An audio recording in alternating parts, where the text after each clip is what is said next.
Nigerian billionaire businessman Femi Otedola has narrated that his lack of flair for academics is the reason he did not attend university.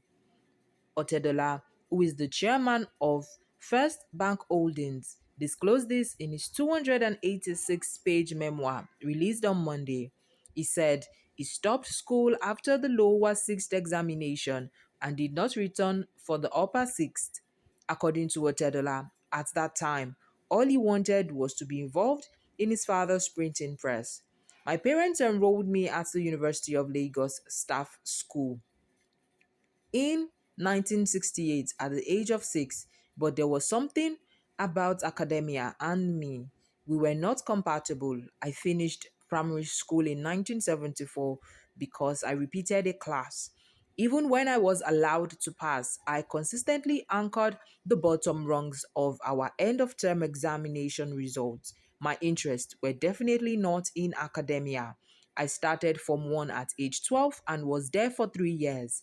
I started in Form 3 at Olivet, and as I rounded off the first year of my A levels, my father was establishing his printing company, Impact Press, in Surulere, a residential and commercial district in Lagos State.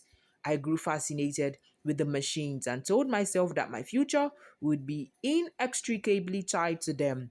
I managed to remain in school until the lower sixth examination was over, and then I was finished. I never returned for my upper sixth. All I wanted was to do what was involved in business. My father kept watch over me and drew me close, he said in the book.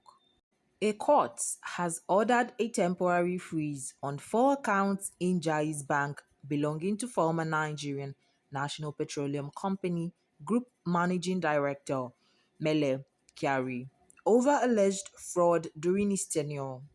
Judge Emeka Nwite of the Abuja Federal High Court made the order in his ruling on an ex parte motion filed by the Economic and Financial Crimes Commission, argued by its lawyer Ogechi Ujam.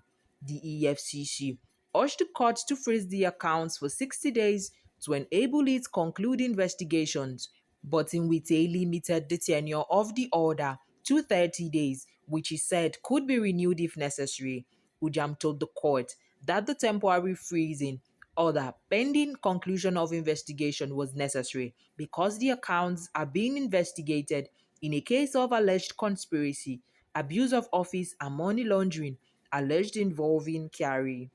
The graft busters based its motion on three grounds: the bank accounts are subject matter of ongoing investigation concerning alleged misappropriation of funds and criminal breach of trust.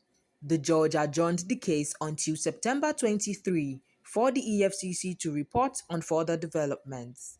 That's all on the news. My name is Pisola Debo. Thank you.